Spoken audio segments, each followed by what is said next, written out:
دیکھیے، پاکستان نے اری سیکٹر کے اندر سویلینز کے گھروں کو نشانہ بنایا ہے، گولہ باری بھی کری ہے اور فائرنگ بھی کری ہے۔ ایک میں نے بتایا نا، ایک مہیلا کی اس میں سنا ہے ڈیتھ ہو گئی ہے۔ یہ جنگ کا پروٹوکول نہیں ہے، یہ بوکھلاہٹ ہے کہ وہ نہتے انوسینٹ لوگوں کو مارنا شروع کر دیں۔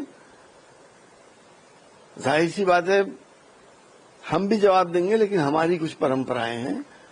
ہمارا جواب سیناؤں تک ہی سیمت رہے گا۔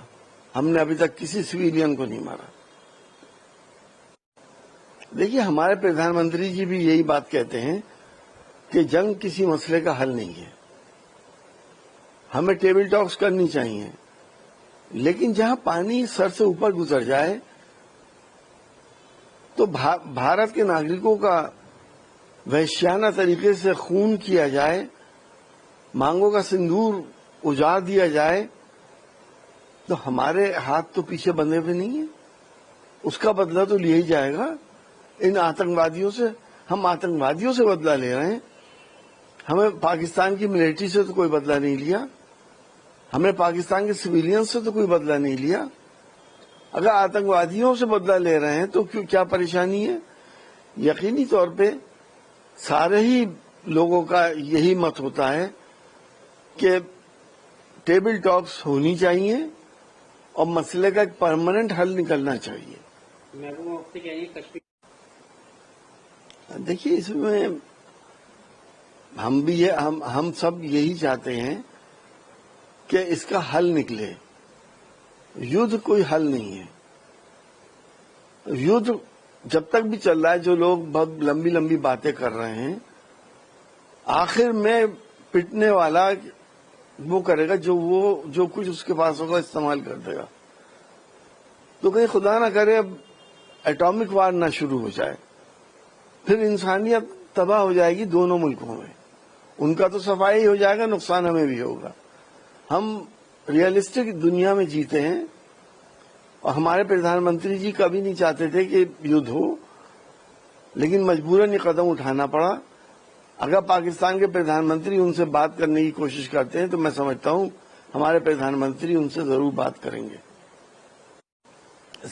دیکھیے، آتنکوادیوں کا اڈے تک تباہ کرنے تک تو سب کچھ ٹھیک ہے، اڈے تباہ کرنے چاہیے، اور میں تو یہ کہتا ہوں کہ پاکستان کو اس بات کے لیے تیار ہونا چاہیے کہ ہمارے انٹیلیجنس اور ہماری فورسز اور ان کی فورسز اور ان کی انٹیلیجنس مل کر یہ اڈوں کو تباہ کرے، ختم کرے وہاں سے، تاکہ پاکستانی لوگ بھی ایک اچھی زندگی گزار سکیں، اور یوتھ کے اوپر اور اپنی ملٹری کے اوپر جو ہمارے بھی خرچے ہیں وہ بھی کم کیے جا سکیں۔ ظاہر سی بات ہے، اس وقت سارا دیش ایک جٹ ہے۔ کوئی پولیٹیکل پارٹی کا آدمی اس وقت پولیٹیکل پارٹی کا آدمی نہیں ہے، بلکہ دیش کا آدمی ہے، وہ ہندوستانی ہے، سب ایک ہیں، کیونکہ یہ سنکٹ کی گھڑی ہے اور سارا ہی دیش اس وقت غصے میں تھا۔ جو حالات ہم نے دیکھے، جو بربرتا دیکھی، جس طرح سے ہمارے نردوش لوگوں کو قتل کیا گیا، ہم کوئی چوٹی تو ہے نہیں کہ کوئی بھی مسل دے۔ ہمیں جواب دینا چاہیے تھا، اور ہم نے بہت معقول جواب دیا۔ ہم سب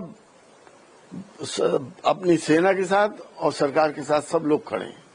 یہ واقعی بڑی عجیب ڈمنا ہے۔ ہمارے نیوز چینلز کے کچھ اینکر وہ اپنے سینٹیمنٹس کو روک ہی نہیں پاتے، ایسا بہیو کرتے ہیں جیسے شیخ چلی والی باتیں۔ اگر آپ ایک نیوز چینل کے اینکر ہیں، آپ جو لوگوں کو انفارمیشن دے رہے ہیں اس میں سچائی ہونی چاہیے، کنفرم کر کے دیجیے۔ یہ نہیں کہ ہم اسلام آباد پہنچ گئے اور ہم لاہور پہنچ گئے۔ یہ بھرم پھیلانے کی ضرورت نہیں ہے۔ اس سے آج کے نیوز چینلوں کو معاف کرنا، وشوسنییتا اور کریڈیبلٹی ہمارے نیوز چینلز کی ختم ہو چکی ہے۔ اسی لیے لوگ سوشل میڈیا پہ زیادہ یقین کرنے لگے، BBC اور CNN لوگ دیکھنے لگے، الجزیرہ دیکھنے لگے، کہ ہمارے نیوز چینل تو فیک نیوز بھی چلا دیتے ہیں اور بڑے جوش و خروش سے وہ نیوز نہیں چلاتے، بلکہ ایسا لگتا ہے کہ شاید وہ خود جنگ لڑ رہے ہیں. اگر ان کو جنگ کے لیے بھیج دیا جائے تو میں سمجھتا ہوں بارڈر پہ بھیج دیا جائے تو زیادہ بہتر ہے.